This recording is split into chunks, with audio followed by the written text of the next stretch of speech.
आप अगर देखें महात्मा गांधी अपना अखबार निकालते थे, डॉक्टर अंबेडकर अपने अखबार निकालते थे, नेहरू अपना अखबार निकालते थे, तिलक अपना अखबार निकालते थे। को अब तो काफी ऐसा हो गया होगा ना कि लोगों को देखकर उनका झूठ सच या क्या फरेब है क्या नहीं, वो काफी हद तक पहचान में आने लग गए होंगे। किसी की प्रवृत्ति में अगर धोखा देना है, ये उसकी प्रवृत्ति है और ये उसकी कमजोरी है, ये मेरी कमजोरी है। तो यकीन और उम्मीद, इन दोनों में क्या रिलेशन है? आप जब किसी से उम्मीद नहीं करेंगे, आप अपने आप से कैसे उम्मीद करेंगे? बट फिर भी ना ऐसी बहुत सारी चीजें हैं जो दबी की दबी रह जाती हैं just because of media. Media का चरित्र बदलता है अलग अलग दौर में। आजादी के आंदोलन में आजादी के आंदोलन के साथ होना मीडिया के लिए बहुत ग्लैमरस चीज थी। हजारों साल से यहाँ रिजर्वेशन रहा। आज विज्ञापन देने वाले लोगों की बड़ी इज्जत है, क्योंकि ज्ञापन से काम नहीं चलता ना, पैसा चाहिए मीडिया में। तो भरोसा भी हमने किया, अपेक्षा भी हमने की, हम ही ने उम्मीदें पाली और हम ही हमारी उम्मीदें टूट गई। सामने वाले का उसमें कोई रोल नहीं है। बहुत कम लोग ऐसे हैं जो कॉन्स्टिट्यूशन और अपना डेमोक्रेसी समझते हैं, तो उनको आप क्या समझाना चाहेंगे इसके बारे में? निकाल लाया हूं मैं पिंजरे से एक पंछी, अब उस पंछी के दिल से पिंजरा निकाल।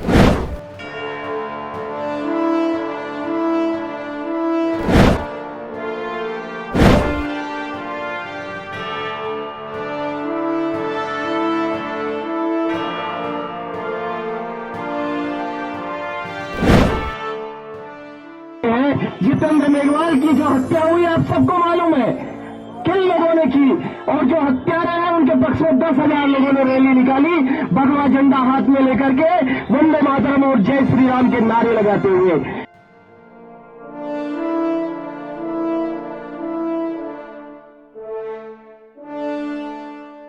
नमस्ते, स्वागत है आपका द लीजेंड शो में। आज हमारे साथ में भंवर मेघवंशी जी हैं, जिन्होंने अपनी दास्तां कुछ पन्नों में उतारी है। आइए सुनते हैं उनकी कहानी उन्हीं की जुबानी। नमस्ते सर। नमस्ते जी। कैसे सर आप? बढ़िया, एकदम से बढ़िया सर।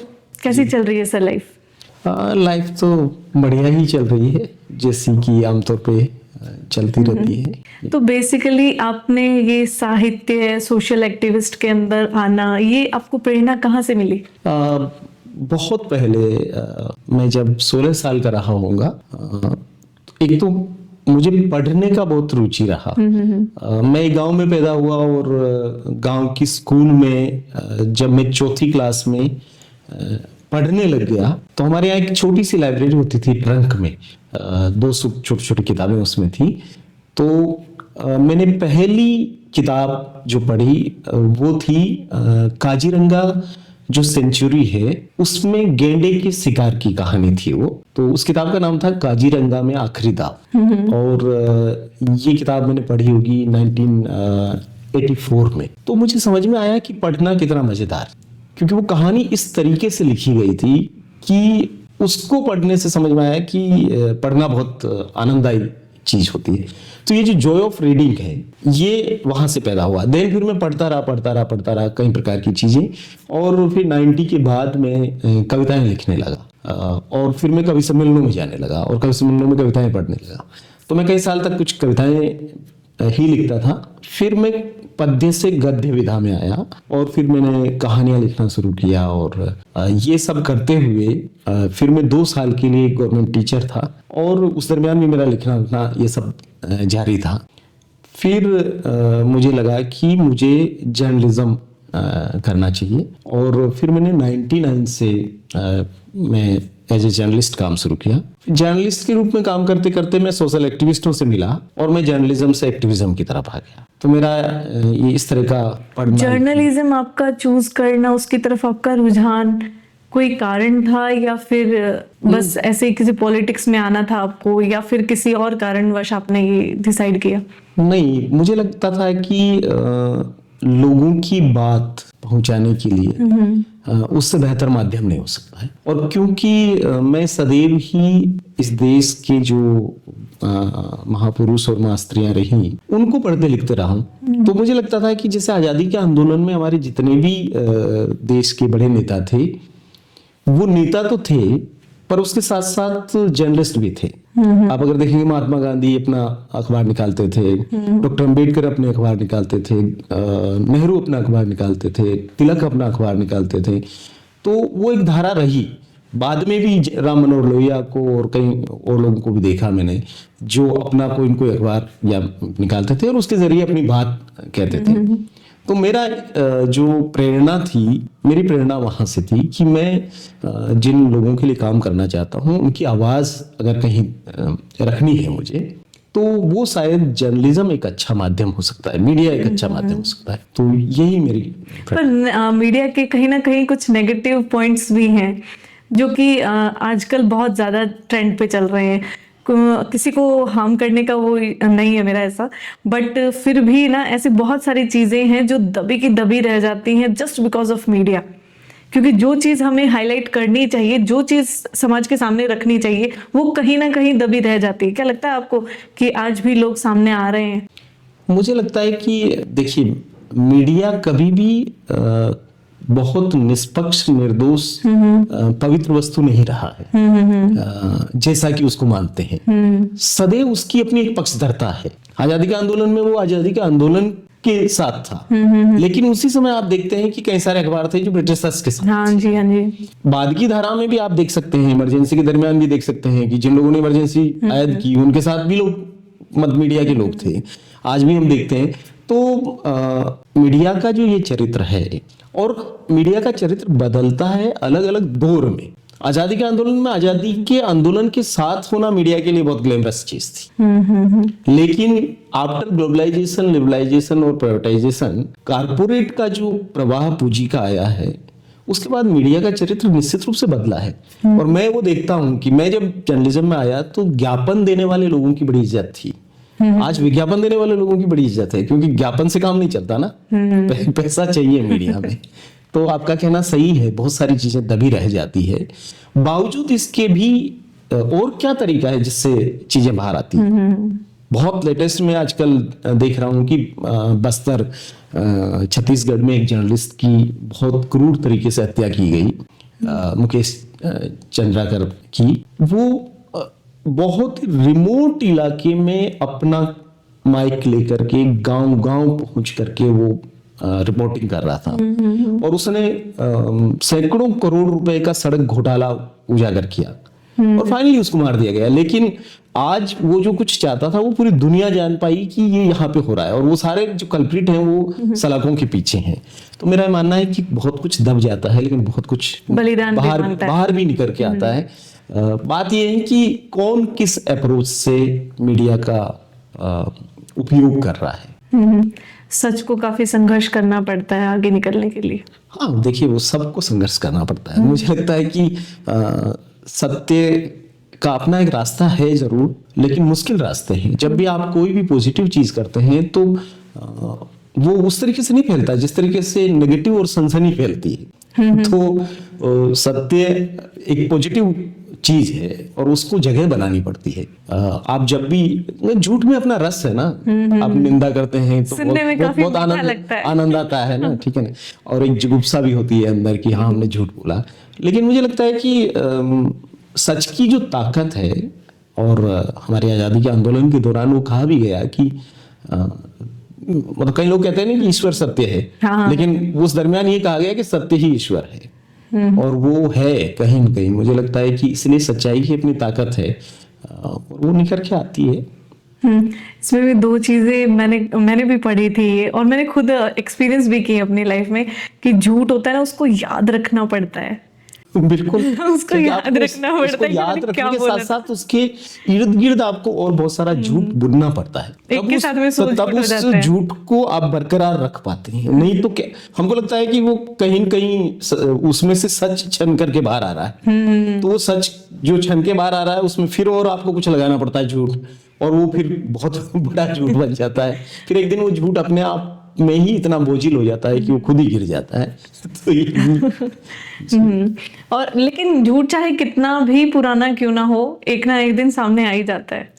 नहीं, मुझे लगता है कि सत्य बाहर आता है, क्योंकि सत्य को आप कितना ही दबाएंगे, लेकिन एक दिन ऐसा आएगा जब वो बाहर आ जाता है। तो वो जो जितना भी, इसलिए सत्य के लिए कहते हैं कि सत्य उद्घाटित होता है, वो डिस्कवर हो जाता है, आप उसको कितना भी कवर अप कीजिए। झूठ तो बाहर फैल, मतलब झूठ तो है, हवाओं में ही है झूठ, बिल्कुल। उसमें कहीं सच जो छुपा हुआ है उसको बाहर आने के लिए एक जगह चाहिए होती है। लेकिन ये सच है कि सच भी तब सच है जब झूठ, नहीं तो अगर झूठ ना हो और केवल सच ही हो तो फिर आप कैसे उसको करेंगे कि भाई बैलेंस बनना जरूरी है। आप पता कैसे चलेगा कि क्या सच है और क्या झूठ है। तो पुण्य तब होता है जब पाप कहीं होता है, नहीं तो केवल पुण्य हो तो कैसे आप पता चलाएंगे कि पुण्य कौन सा है और कौन सा नहीं है। तो ये मुझे लगता है कि ये युग्म है, ये एक जोड़ी युगल है सब चीजों का, दिन रात का, सच झूठ का, पाप पुण्य का। तो ये ऐसे ही जीवन के भी यही सेट्स हैं। आपने इतना सारा अनुभव लिया है जिंदगी में, आपको बहुत सारे लोग मिले भी हैं, बहुत सारे लोगों को आपने परखा भी है, खुद अपने पन्नों पर भी उतारा है अपनी जीवनी को भी, और काफी लोगों के भी अनुभव को उतारा है। तो आपको अब तो काफी ऐसा हो गया होगा ना कि लोगों को देखकर उनका झूठ सच या क्या फरेब है क्या नहीं, वो काफी हद तक पहचान में आने लग गए होंगे। नहीं, मुझे नहीं लगता है कि मैं इस किस्म की किसी विशेषज्ञता को हासिल कर पाया हूँ, और उसका वजह है क्योंकि मैं जिस साधारण तरीके से जीवन जीता हूँ, मैं अभी भी लोगों पे वैसा ही विश्वास करता हूँ। और मुझे लगता है कि किसी की प्रवृत्ति में अगर धोखा देना है, ये उसकी प्रवृत्ति है और ये उसकी कमजोरी है, ये मेरी कमजोरी नहीं है। मेरी ताकत ये है कि मैं लोगों पे यकीन करूं, और मुझे मैं बहुत ज्यादा सोचता नहीं कि मैं किन से मिलने जा रहा हूं, मैं उनसे क्या बात करूंगा। मैं इजीली सब जगह जाता हूं, ऐसे मंचों पे जाता हूं जहां मुझे मालूम भी नहीं होता है कि वहां किस तरह के लोग मिलेंगे, सामने कैसे लोग मिलेंगे। और मेरा अनुभव बहुत अच्छा रहा, और मैं पिछले कई सालों से जो मुझसे सहमत नहीं है ऐसे लोगों के साथ संवाद करने का प्रयास कर रहा हूँ, क्योंकि मुझे लगता है कि सहमत लोग तो सहमत ही हैं, अच्छे लोग तो अच्छे ही हैं ना, वो तो दिख रहे हैं समाज में। लेकिन इसका मतलब ये नहीं कि जो बुरे माने जाते हैं, और वो हमने नहीं परखा ना किसी को बुरा। नहीं, ये अच्छा और बुरा इनकी क्या परिभाषा है, कैसे डिसाइड कर लेते हैं लोग कि कौन अच्छा है कौन मुझे बुरा लगता है? है कि समाज ने जो एक मोरल वैल्यूज बनाए हैं, जो मापदंड बनाए हैं, उसी से लोगों के लिए अच्छा बुरा होता है ना। कोई व्यक्ति जो हमारे लिए अच्छा हो सकता है, वही व्यक्ति किसी के लिए बुरा हो सकता है। वैसे ये पर्टिकुलर इंसान ही इंसान को परख रहा है, वही कर रहा है ये चीजें, क्योंकि कोई स्टैंप नहीं। वैसे तो देखिए, कोई ऐसी कोई संहिता नहीं बनी हुई है जिससे आप किसी का वो लेकर के, परीक्षा लेकर के उसको सच या झूठ का प्रमाण पत्र दे सकते हैं, अच्छे बुरे का प्रमाण पत्र दे सकते हैं। ये सब हमारी लोकेशन से आता है कि हम कहाँ खड़े हैं, हम किस कोण पे खड़े हैं और कहाँ हम दृष्टि डाल रहे हैं। उससे जो दृष्टिकोण निर्मित होता है, उससे लोग हमारे बारे में राय बनाते हैं कि हाँ, ये अच्छे होंगे या ये बुरे होंगे। और मुझे लगता है कि हम जैसे लोग जो हैं, जो सामाजिक काम करते हैं, हम बहुत ही अलोकप्रिय चीजें करते रहते हैं, क्योंकि आप जब स्टैंड लेते हैं, आप जब किसी मुद्दों पर बोलते हैं, तो लोग अच्छी अच्छी बातें, अच्छे सुभाषित और धार्मिक ग्रंथों की बढ़िया से उदाहरण प्रकट करने में तो कोई दिक्कत नहीं है। लेकिन जब आप किसी भी मुद्दे पर स्टैंड लेने लगते हैं, तब फिर चटनी होने लगती है। फिर लोग फिर आपको उस खांचे में डाल देते हैं कि आप क्या हैं, कैसे। अभी आपने विश्वास की बात की थी कि मैं यकीन बहुत जल्दी कर लेता हूँ लोगों पे, सब पे एक तरीके से ही विश्वास करता हूँ। तो यकीन और उम्मीद, इन दोनों में क्या रिलेशन है, और दोनों एक दूसरे पर आश्रित हैं या दोनों अलग अलग हैं? क्योंकि मुझे लगता है अगर आप किसी अपने से उम्मीद कर रहे हो, जहां उम्मीद हो रही है वहां विश्वास अपने आप आ रहा है। हाँ, ये ठीक है, मुझे इससे सहमति है कि अपेक्षा आती ही विश्वास से है, क्योंकि आपको भरोसा है कि इससे मैं ये उम्मीद कर सकता हूँ। पर मुझे लगता है कि भरोसा टूटता भी उम्मीदों से ही है, क्योंकि अपेक्षाएं जो है, हम अपेक्षा कर लेते हैं और वो अपेक्षा पे सामने वाला खरा नहीं उतरता है, तो फिर हमारा भरोसा टूटता है। तो भरोसा भी हमने किया, अपेक्षा भी हमने की, हम ही ने उम्मीदें पाली और हम ही हमारी उम्मीदें टूट गई। सामने वाले का उसमें कोई रोल नहीं है, लेकिन इस दरमियान इस पूरे प्रोसेस में हम उसकी अलग अलग छवि गढ़ते हैं। जब भरोसा करते हैं तब वो बहुत अच्छा इंसान है हमारे लिए, और हम हमारी उम्मीदों पे खरे नहीं उतरते हैं तो बहुत बुरे बुरा हो गए। इंसान। तो इसमें किसी से उम्मीद ना लगाना, उसके लिए भी कुछ ऐसा होता है क्या कि हाँ हमें ये चीजें करनी चाहिए अपनी लाइफ में कि हम किसी पे उम्मीद ही ना लगाएं? क्योंकि इंसान है, इंसानी फितरत है, अपने आप उम्मीदें हो जाती हैं और वो फिर दुखता भी बहुत है। मुझे लगता है कि देखिए, कोई ना उम्मीदी के साथ नहीं जी सकता। आपको उम्मीद तो लगानी पड़ती है, उम्मीदें भी लगाई जाएगी और उम्मीदें पूरी भी नहीं होंगी, अपेक्षाएं नहीं होती है पूरी, पर जीने का जो आनंद है वो इतना गणितीय तरीके से नहीं हो सकता है कि आप ये तय कर लें कि नहीं मैं बिल्कुल किसी से उम्मीद नहीं करूंगा। बिल्कुल। आप जब किसी से उम्मीद नहीं करेंगे, आप अपने आप से कैसे उम्मीद करें? एग्री। तो मेरा मानना है कि उम्मीदें करनी चाहिए, उम्मीदें टूटनी चाहिए। तो ये प्रक्रिया है, इसी का आनंद है ना। आप जीवन में मान लिया 150 साल जीते हैं लोग, 100 पूरा नहीं भी जीते हैं लेकिन 60-70 साल भी जीते हैं, तो आप क्या करेंगे? एक नियम के साथ आप पैदा होकर के जीने लगेंगे तो आप 5-10 साल में परेशान हो जाएंगे कि भाई ऐसे कैसे जीना है। तो इसमें भरोसा करना, टूटना, वो तकलीफें अगर मिल भी रही हैं उम्मीदें टूटने पे, तो वो आपको मजबूत बना रही हैं कि आगे उस चीज के लिए आप प्रिपेयर रहोगे। जी बिल्कुल बिल्कुल, निश्चित रूप से। आपने जो ये लिखना शुरू किया था, तो वो पर्टिकुलर कोई टॉपिक था या फिर आप जो आपके दिमाग में आता था या जो आपकी भावनाएं होती थी आप उनको ही यूज करते थे लिखने के लिए? नहीं, मेरा पर्टिकुलर न कोई टॉपिक कभी रहा और आज भी नहीं है। तो आप अगर देखेंगे तो मैं फिक्शन भी लिखता हूँ, नॉन फिक्शन भी लिखता हूँ, कविताएं भी लिखता हूँ और कहानियां भी लिखता हूँ, केवल प्रेस नोट भी लिखता हूँ, 10-5 लाइनें भी ऐसे ही कमेंट के रूप में भी लिखते रहता हूँ। तो पर्टिकुलर कुछ विशेष चीज को सोच के तो मैंने कभी नहीं लिखा। हाँ, लेकिन मेरे लेखन के साथ एक सोशल कंसर्न है और वो सदैव ये रहा है कि मैं उत्पीड़ित जो भी अस्मिताएं हैं, जितनी भी जमातें हैं जो किसी भी रूप में पीड़ित हैं इस समाज में, मैं उनके पक्ष में लिखना चाहता हूँ। तो ये मेरा एक सोचा समझा निर्णय है कि अगर समाज में स्त्री जो है वो किसी भी रूप में उसको दबाया गया है, उसको अधिकार विहीन बनाया गया है और वो अपने हक अधिकार की लड़ाई को कहीं आगे बढ़ा रही हैं या उसके साथ कोई भी घरेलू हिंसा या कुछ भी चीज हो रही है, तो मैं आवश्यक रूप से मेरी कलम स्त्री के पक्ष में है। या जो बहुत सुदूर जंगलों में जो आदिवासी बसा हुआ है, उसको आज तक जो नागरिक अधिकार मिलने चाहिए वो नहीं मिले हैं, तो मैं उसके साथ खड़ा होऊंगा। तो मेरी प्रतिबद्धता है और मैंने सदैव ये कहा कि मैं निष्पक्ष लेखक नहीं हूं और नहीं मैं कभी निष्पक्ष पत्रकार रहा हूं, क्योंकि मेरे नजर में निष्पक्ष कुछ होता नहीं है, आपको कोई पक्ष लेना पड़ता है। तो मैं पीड़ित के पक्ष में हूं और मेरा पूरा लेखन जो है वो उत्पीड़ित अस्मिताओं के लिए है। सर, आजकल के युवा जो हैं वो पॉलिटिक्स की तरफ बहुत बढ़ रहे हैं, तो आपको क्या लगता है कि युवाओं का पॉलिटिक्स की तरफ बढ़ना एक सही कदम है या उनको जाना चाहिए, कुछ सीखना चाहिए?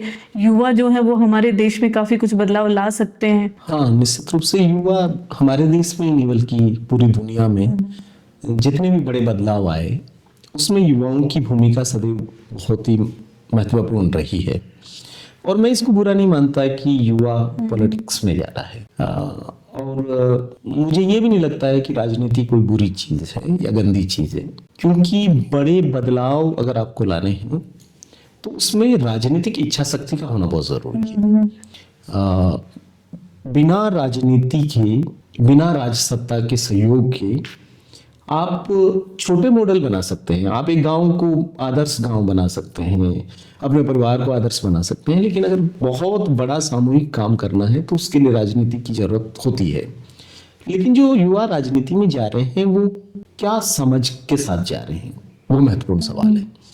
और मेरी दृष्टि में राजनीति केवल इलेक्टोरल पॉलिटिक्स नहीं है, केवल चुनाव की राजनीति नहीं है कि आप जा रहे हैं और चुनाव लड़ना है, कि आपको पार्षद बनना है, कि सरपंच बनना है, प्रधान बनना है, एमएलए बन जाना है, फिर मंत्री बन जाना है या विधायक सांसद बन जाना है। ये केवल ये राजनीति नहीं है, ये निर्वाचन की राजनीति एक छोटी सी चीज है।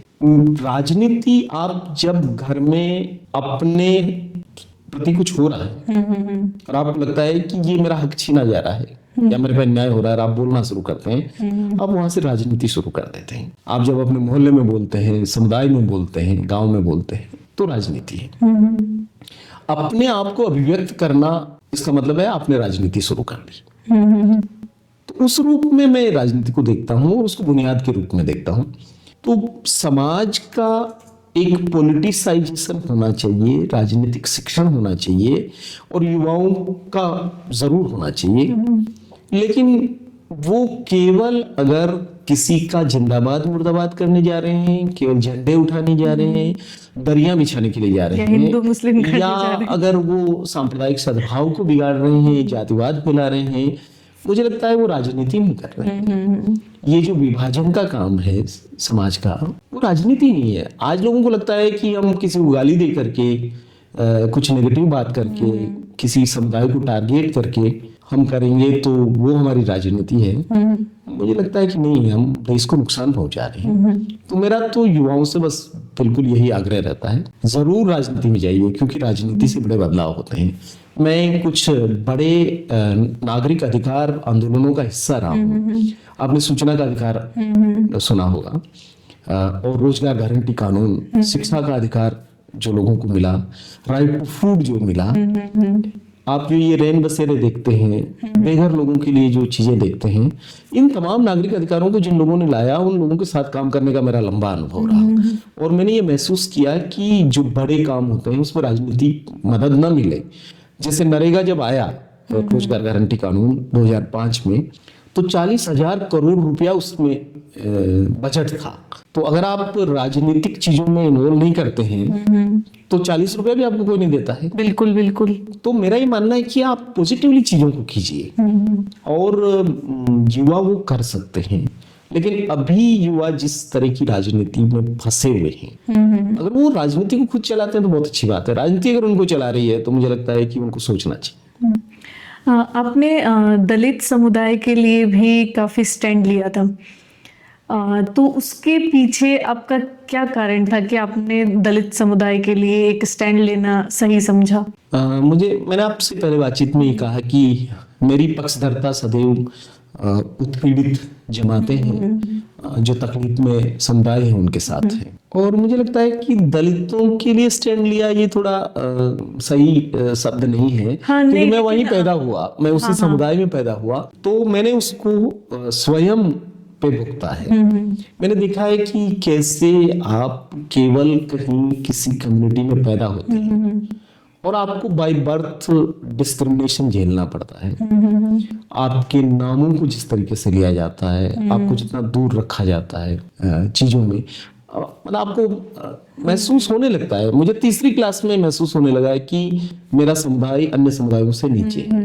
और कुछ जगह हैं जहां हमको नहीं हाथ लगाना है, स्कूल में पानी की मटकी नहीं छूना है, या दोस्तों के घर जाना है तो उनकी दहलीज पार करके अंदर नहीं जाना है। आपको इतनी छोटी उम्र में अगर इतनी वर्जनाएं झेलनी पड़े, और फिर जैसे जैसे आप बड़े होते जाते हैं और नजर आने लगती है कि ये सब है इस समाज का हिस्सा। तो मुझे लगा कि जब और समझ बढ़ी तो लगा कि संविधान तो ये कहता है कि समता, स्वतंत्रता, बंधुता और न्याय की बात, अवसरों की समानता की बात, सामाजिक, आर्थिक और राजनीतिक न्याय की बात, और व्यक्ति की गरिमा की बात।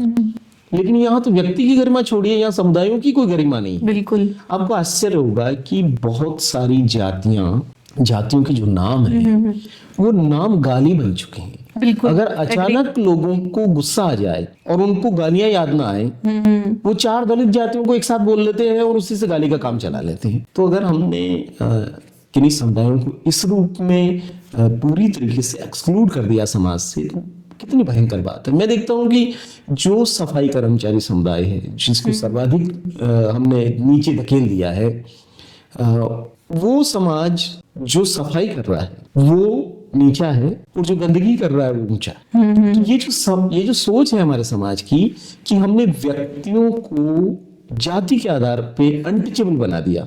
देखिए दुनिया में कई प्रकार की असमानताएं हैं, विषमताएं हैं, लेकिन इस तरह की विषमता जिसमें सबका कलर एक जैसा है, सब एक ही तरह के देवी देवताओं को मानते हैं, सब एक तरह के गांव में रहते हैं, एक जैसी भाषा बोलते हैं, एक जैसा खाना खाते हैं, बावजूद इसके उनको कास्ट के आधार पर डिस्क्रिमिनेट किया जाए, एक्सप्लॉइट किया जाए और उन पर अत्याचार किया जाए, मुझे लगता है कि कोई भी व्यक्ति नहीं हो सकता समझदार व्यक्ति जो इसके खिलाफ होते हैं। अभी भी ये चीजें आपको फेस करनी पड़ती है। अभी भी आपने देखा होगा 2 दिन पहले बाड़मेर जिले में गुड़ा मलानी में एक दलित युवा को पेड़ पे उल्टा लटका करके मारा जा रहा है और लोग उसके वीडियो को शेयर किया। उन्होंने कहा ये तालिबान का वीडियो नहीं है, ये अफगानिस्तान का नहीं है, ये किसी ऐसे कंट्री का नहीं है जिसको आप मानते होंगे कि भाई यहाँ पर तो अलग किस्म का राज चलता है।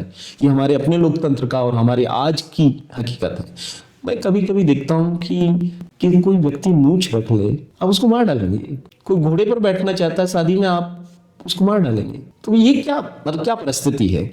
और मैं इसके लिए ब्लेम नहीं करता किसी को, क्योंकि हजारों साल से समाज में ऐसी परिस्थितियां हैं। पर इसका रीजन क्या हो सकता है? ये ऐसी जो छोटी छोटी रूढ़िवादियां सोच आज भी लोग अपने साथ में कैरी करके चल रहे हैं जी। और ये मोस्टली बहुत बैकग्राउंड एरिया होता है, आदिवासी एरिया होता है, वहां पे ज्यादा होता है। तो लेकिन आजकल शिक्षा का तो हर जगह पे है कि सब लोग ले रहे हैं, शिक्षा हर जगह उपलब्ध है, फिर कहाँ कमी रह जा रही है ऐसी सोच के पीछे? नहीं, देखिए शिक्षित होना मतलब साक्षर होना केवल शिक्षित होना नहीं है। तो मुझे लगता है कि आपको लगता है कि बहुत रिमोट इलाके में हो रहा है, मैं कह रहा हूँ यहाँ इस शहर में हो रहा है। ओके। यहाँ पर अगर किसी दलित को और किसी मुसलमान को मकान किराए पे लेना हो, बिल्कुल ये एग्री कर रही हूँ मैं, आप नहीं ले सकते। तो पढ़े लिखे लोग जो एकदम आप उनको देखेंगे तो आपको लगेगा आधुनिकता की मूर्तियां हैं वो, लेकिन रूढ़िवाद में वो पूरी तरीके से आखंड डूबे हुए हैं इस मामले में। क्योंकि आप अभी भी बर्दाश्त नहीं, अभी भी आपको लगता है कि कुछ लोग जन्म से ही ऊंचे नीचे होते हैं, तो उनको हमारे घरों में नहीं रहना चाहिए, उनके घर में आने से अपवित्र हो जाएगा। हमारी सारी पवित्रता जो है वो किचन के एक छोटे से कमरे में सिमट गई कि इनको नहीं छूने देंगे, ये नहीं करने देंगे, ये हमको नहीं दिखनी चाहिए। मुझे लगता है कि भारत में राजनीतिक लोकतंत्र आ गया, सामाजिक लोकतंत्र नहीं आया। बिल्कुल। हम समाज उसी तरीके से जी रहे हैं जैसे हम हजारों साल से जीते आए हैं। इसलिए आज कोई लड़की प्रेम अपनी मर्जी से कर ले तो उस युगल को या तो गोली मार देंगे या पेड़ पे लटका देंगे।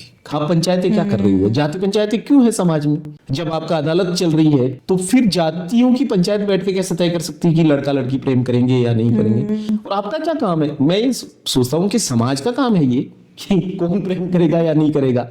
आपका काम दूसरा काम है। ये अब तो सरकारें भी ये कर रही है कि कौन किससे प्रेम करेगा या नहीं करेगा। अभी आप लव जिहाद पता नहीं क्या क्या बातें सुनते हैं। तो मुझे लगता है कि हमको जाना कहीं और है। हमको जाना तो 21वीं सदी में है और हम 12वीं सदी की तरफ की यात्रा कर रहे हैं। अजीब देश हमने बना रखा है। तो अगर कई बार मैं कई जगहों पे जाता हूँ, मुझे बात करते हैं तो लोग कहते हैं नहीं आप पता नहीं कौन से समय की बात कर रहे हैं। मैं कहता हूँ कि नहीं, आपको अभी देखा नहीं आपने, क्योंकि मुझे लगता है कि मेरे दादा से पैदल चलते हुए लोग जाति पूछते थे, मेरे पिताजी से हिंदी में पूछते थे, मुझे एयरपोर्ट पे फ्लाइट में लोग पूछते हैं अरे धरती से इतना ऊंचे आ गए भाई, अभी तुम क्यों अंग्रेजी में जाति पूछ रहे हो? जाति तो पूछ रहे हो ना। तो इन 3 पीढ़ियों में क्या फर्क पड़ा? मुझे लगता है कि भारत को जाति के विमर्श से बाहर जाना पड़ेगा। अगर उससे वो बाहर नहीं गया तो हमारी बहुत बड़ी एनर्जी ये कास्ट की चीजों में ही फंसी पड़ी है। ये कास्ट का है ही क्यों? इनको कैटेगरीज में डिवाइड क्यों किया हुआ है? मुझे तो यही नहीं समझ में आता। नहीं, देखिए ये डिवाइडेशन आज का नहीं है ना, हजारों साल से हमारे यहाँ वर्ण व्यवस्था है, 4 वर्ण है, फिर हजारों तरह की जातियां हैं, फिर जातियों में उपजातियां हैं और उपजातियों में गोत्राज है। तो आप ये इतना भयानक है कि आप उतरते जाइए ये दलदल है। बिल्कुल। और अंत में पता चला कि आप इस दलदल में डूब चुके हैं पूरी तरीके से। मैं अभी देखता हूं कि जाति के आधार पे सेनाएं बनी हुई। बिल्कुल। और एक सेना दूसरी सेना को चैलेंज देती है और ये सारी जाति सेनाएं मिलकर के हमारी भारतीय सेना को चैलेंज देती है। हर जाति का झंडा है भाई, तिरंगा है ना। देश की सेना है ना गर्व करने के लिए, क्यों फिर? तो मुझे बहुत डर लगता है कि हम जाति के आधार पे युद्धरत कबीले बन गए हैं फिर से। जी सर, ये जो कैटेगरीज की अपन बात कर रहे हैं, कास्ट सिस्टम की जो बात कर रहे हैं, मेरे पास में ऐसे बहुत सारे बच्चे, बहुत सारे, मैंने भी पढ़ाया है स्कूल में, तो वहाँ पे ऐसी चीज़ें आती हैं जो मुझसे ये सवाल पूछते हैं बहुत से लोग कि अब तो बहुत समय बदल गया है, अब तो बहुत कुछ चेंज हो गया है, तो फिर ये कैटेगरी के बेस पे जो गवर्नमेंट जॉब के अंदर होता है, ये क्यों होता है कि आरक्षण मिलना या कुछ परसेंट की छूट मिलना? जब आप ये बोलते हो कि लड़का लड़की एक समान है, तो फिर उसमें भी आपने कुछ परसेंट की छूट कर रखी है, जेंट्स के लिए कुछ और, लड़कियों के लिए कुछ और, फिर कास्ट पे भी डिवाइडेशन है। तो ऐसा क्यों, जब सब कुछ इतना बदल गया है, अपना इंडिया आगे बढ़ रहा है, तो इसको कहीं ना कहीं खत्म कर देना चाहिए, या फिर इसके पीछे भी कोई ऐसा कारण होना चाहिए कि नहीं, अभी भी इसकी जरूरत है? देखिए, कितना बदल गया उसकी बात तो अभी हमने की, क्या सिचुएशन है। बात ये है कि हजारों साल से यहाँ रिजर्वेशन रहा है। हमारी वर्ण व्यवस्था आरक्षण का सबसे बेहतरीन उदाहरण है, जहां पर पढ़ने का अधिकार पर्टिकुलर किसी वर्ण के पास था, राज करने का किसी के पास था, जमीनें किसी के पास थी, मार्केट किसी के पास था। अभी हम फिर से इसका विश्लेषण करें, इस देश की धर्म सत्ता पर काबिज कौन है? क्या इस पर कोई सवाल उठाया कि अभी तक शंकराचार्य एक ही समुदाय से क्यों बन रहे हैं? बिल्कुल। पद्मनाभ मंदिर जिसमें इतना सोना पड़ा हुआ है, वहां से लगा कि वैष्णो देवी से लगा करके और तिरुपति और तमाम जगह पर जहाँ इतना रिसोर्स है, उन मंदिरों में आप डाइवर्सिटी नहीं लाए। आपने नहीं कहा हजारों साल हो गए भाई, अब तो हम थक गए हैं, अब हम नहीं करेंगे, हम गरीब को खाने देते हैं, अभी शंकराचार्य हम वाल्मीकि समाज से बना देते हैं। अब नहीं किया आपने, जमीन नहीं बांटी, भूमि सुधार नहीं किया आपने, मार्केट में घुसिए ना इधर से और चांदपोल तक जाइए और इसका सर्वे कीजिए कि इस मार्केट पे किसका कब्जा है, किन लोगों का कब्जा है। ये सब पे नहीं करेंगे, ये सब ऐसे ही रहेगा, जाति वैसे ही रहेगी, जातिगत अपमान वैसे ही रहेगा, जातिगत अन्याय अत्याचार वैसे ही रहेगा, जाति को बनाए रखेंगे, लेकिन जाति से पीड़ित लोगों को कोई उपचार किया जा रहा है वो हम नहीं होने देंगे। ये वैसा ही है कि हम कोरोना के खिलाफ नहीं है, हम कोरोना का टीका नहीं लगने देंगे। मतलब बीमारी को हम जारी रखेंगे, बीमारी का इलाज नहीं होने देंगे। तो रिजर्वेशन के खिलाफ जो साथी बोल रहे हैं, उनको ये सोचना है कि रिजर्वेशन अगर कास्ट पर बेस्ड है तो बीमारी कास्ट है। बिल्कुल। आप उस बुनियाद को हटा दीजिए, वो अपने आप हट जाएगा। अगर आप इसकी नींव को खत्म कर देंगे तो ये छत तो नीचे गिर जाएगी।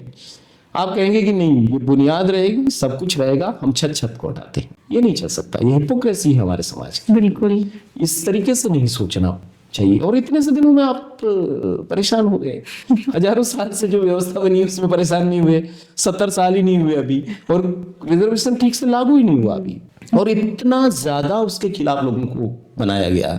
सबसे बड़ा एक मिथ है कि आरक्षण 10 साल के लिए लागू हुआ था, आपने भी सुनाई हो, जबकि ऐसा नहीं है। पॉलिटिकल रिजर्वेशन 10 साल के लिए लागू हुआ था, और वो हर 10 साल में पॉलिटिकल रिजर्वेशन की समीक्षा होकर के उसको बढ़ा दिया जाता है। हमारी कोई डिमांड नहीं है उसके लिए, वो राजनेता खुद ही करते रहते हैं, अपने लिए बढ़ाते रहते हैं, चलाते रहते हैं। शिक्षा और नौकरियों में जो रिजर्वेशन है उसके लिए कोई समय सीमा तय नहीं थी। उसमें ये साफ है कि वो सामाजिक पिछड़ेपन का उपचार है, और जब तक सामाजिक पिछड़ापन रहेगा, जब तक जातिगत छुआछूत और भेदभाव रहेगा समाज में, तब तक वो बना रहेगा। बीमारी रहेगी तो उसका इलाज रहेगा। अब बीमारी हटा दीजिए, इलाज खत्म हो जाएगा। अभी आगे फ्यूचर में आपके क्या क्या प्लान्स हैं जो किसी यूथ को मोटिवेट करें, या आपको लगता है कि मैं इन चीज़ों पे काम करूँगा? देखिए, मुझे लगता है कि मैं तो कई सालों से जो काम नागरिक अधिकारों के लिए करता हूँ, मानव अधिकारों के लिए करता हूँ, मेरा वही काम अभी भी जारी रहना है, उसमें कोई अंतर नहीं है। चूंकि ये साल हमारे संविधान को लागू होने का 75वां साल है, तो इस 75वीं सालगिरह में हम संविधान के अधिकार लोगों तक मिले, संविधान को लोग समझे और उसके अनुरूप आचरण करें, उसके लिए एक बड़े पैमाने पर जागरण करने वाले हैं, सब लोगों के बीच में संविधान को लेकर के जाने वाले हैं। ये काम हमारा खास तौर पे, व्यक्तिगत रूप से मैं पर्यावरण और उस तरह के मुद्दों से जुड़ा हुआ हूँ, तो मेरा जो लेखन है वो उस दिशा में है, तो मैं वो चीज़ें भी करते रहूँगा। मैं अभी जंगल में जाकर के रहता हूँ ज़्यादातर समय में, तो वो भी जारी रखता हूँ। पर मुझे लगता है कि मैं खासतौर पे युवाओं से ये अपील जरूर करना चाहता हूँ कि वो जो ये जो सोशल मीडिया पर उनको लग रहा है कि जो माहौल बहुत ही गंदा दिखता है और लोग एक दूसरे को अपमानित कर रहे हैं, गालियां दे रहे हैं, ये समुदाय उस समुदाय से लड़ने की कोशिश कर रहा है। दरअसल समाज का माहौल इतना खराब नहीं है। आप अगर नीचे जाएंगे तो ये बहुत ज्यादा नफरत हमारी इस डिजिटल इस पर है। तो एक तो इससे बाहर निकले, और दूसरा मुझे लगता है कि हमारा देश एक डाइवर्स अस्मिताओं का देश है, तरह तरह के लोगों का देश है, और इसकी विविधता को सम्मान करते हुए हमें इसको एकता और इसकी अखंडता के लिए काम करना पड़ेगा। अगर हम सोचते हैं कि हम इसको एक धार्मिक राष्ट्र राज्य बना देंगे, हम एक जाति का प्रभुत्व बना देंगे, तो ये नहीं चल सकता है। और ये इसके लिए नहीं काम कीजिए, क्योंकि दुनिया तो बहुत आगे जा रही है, और दुनिया के उसमें हमको अगर उस कंपटीशन में जाना है तो ज़्यादा ज़रूरी है कि हम पॉजिटिवली काम करें। सर, कॉन्स्टिट्यूशन और डेमोक्रेसी जो कि काफ़ी हद तक लोग सिर्फ बोलने के लिए इस्तेमाल करते हैं, उसका मतलब आज तक किसी को नहीं समझ में आया है। बहुत कम लोग ऐसे हैं जो कॉन्स्टिट्यूशन और अपना डेमोक्रेसी समझते हैं, तो उनको आप क्या समझाना चाहेंगे इसके बारे में? मुझे लगता है कि ऐसा नहीं है कि डेमोक्रेसी को हमने जिया नहीं। बहुत पहले से इस देश में एक डेमोक्रेटिक व्यवस्था रही है। खास तौर पे जो बुद्ध के समय में जो गण परिषदें थी आज से 2600 साल पहले, वो जो निर्णय करती थी वो बहुत डेमोक्रेटिक निर्णय हुआ करते थे। और उसके बाद में भी समाज का एक सिस्टम रहा है जहां लोग कभी भी कोई निर्णय करते हैं तो एक व्यक्ति निर्णय नहीं करता है, कहते हैं कि 5 लोग मिलके निर्णय करेंगे, पंच कहते हैं उनको, पंच परमेश्वर का एक उसमें एक सिद्धांत आता है। यही जो सामूहिक निर्णय लिया जाता है, सर्वानुमति के जो निर्णय लिए जाते हैं, किसी भी अल्पमत को भी नहीं छोड़ा जाता है। अगर गांव में एक व्यक्ति भी है और वो नाराज है तो उसको भी साथ लेकर के निर्णय करना, यही पार्टिसिपेटरी डेमोक्रेसी है, यही लोग हमारा गणतंत्र है। तो मुझे लगता है कि हमने कबीलाई समय भी हमारे पूर्वजों ने देखा होगा, राजतंत्र भी देखा, हमने परतंत्र व्यवस्था भी देखी जिसमें विदेशी लोग थे और उनसे भी हमारे लोग लड़े, और फिर हमारा अपना एक स्वराज आया जिसकी मांग की गई रावी के तट पर, और कहा गया कि हम अपना राज लाएंगे। अपना राज जो है वो आत्म अनुशासन है, और उसको संहिताबद्ध किया भारत के संविधान के रूप में। और संविधान जो बना उसमें तमाम तरह के लोग शामिल हुए, राजे रजवाड़ों के प्रतिनिधि थे, अंग्रेजों के प्रतिनिधि थे, उस समय की जो मुस्लिम लीग थी उसके प्रतिनिधि भी थे, हालांकि वो फिर आए नहीं उसमें, हिंदू महासभा के लोग थे, कांग्रेस के लोग थे, समाजवादी लोग थे, तमाम तरीके के लोगों ने मिलकर के भारत के संविधान को बनाया, एक एक चीज को बनाया। और आप सोचेंगे कि भारत के संविधान की क्या खासियत खूबसूरती है कि वो जिस दिन लागू हुआ उस दिन तमाम लोगों को वयस्क मताधिकार दिया गया, और महिलाओं को वोट का अधिकार दिया गया। ये जो बड़ी डेमोक्रेसियां कहते हैं ना अमेरिका वगैरह, वहां 400 साल इंतजार करना पड़ा तब महिलाओं को वोट के अधिकार मिले हैं। हमारे यहाँ जिस दिन संविधान लागू हुआ उस दिन महिला को भी अधिकार मिला कि वो वोट दे सकती है। छुआछूत का अंत किया गया जो हजारों साल की व्यवस्था थी, ठीक है समाज में अभी भी होगी, लेकिन कानूनन उसका अंत किया गया। तो संविधान एक बहुत खूबसूरत चीज है। मुझे लगता है कि संविधान का पहला पेज खोलते ही आप जब we the people of India पढ़ते हैं, हम भारत के लोग, और फिर उसमें समता, स्वतंत्रता, बंधुता और न्याय की बात देखते हैं, वो अद्भुत बात है। उस जीवंत दस्तावेज को जीने की कोशिश अगर हमारे लोग कर सकें, और डेमोक्रेसी के अलावा कोई आपके पास व्यवस्था नहीं है। आप सैनिक शासन में जाइए, राजतंत्र में जाइए, सब कुछ बर्बाद हो जाएगा। आज हम ये सब बात कर पा रहे हैं क्योंकि डेमोक्रेसी है। बिल्कुल। तो जिस दिन ये खत्म हो जाएगी उस दिन अंधेरा है जीवन में। इसलिए मुझे लगता है कि लोकतंत्र की भी बहुत जरूरत है और संविधान को समझ करके उसके अनुरूप आचरण करें, उतनी सी तो बात है। सर, अब अपनी कविताओं में जो युवाओं के लिए लिखते हैं, हम चाहेंगे कि आप कुछ लाइनें हमारे युवाओं के लिए जरूर बोलें। नहीं, मुझे लगता है मेरी कविताएं तो थोड़ी पॉलिटिकल और उस तरह की कविताएं हैं, तो मैं चाहूँगा कि क्योंकि हमने जिस तरह की बातचीत की उसमें उसको नहीं मैं करना चाहता हूँ। पर मैं एक हमारे पड़ोसी देश के एक शायर है, वो है नज़मी, उनकी एक गज़ल की 2 लाइन आपको सुनाता हूँ। जरूर। वो लिखते हैं कि बड़े तहल्लुम से रफ्ता रफ्ता निकालना है, बड़े तहल्लुम से रफ्ता रफ्ता निकालना है, रह गया जो तुझ में मेरा हिस्सा निकालना है। निकाल लाया हूँ मैं पिंजरे से एक पंछी, अब उस पंछी के दिल से पिंजरा निकालना है। तो हमारा पूरा काम ये है कि वो जो पिंजरे से पंछी निकल के आया और उसके अंदर जो पिंजरा बैठ गया है दिमाग में और दिल में, उसको निकालना है।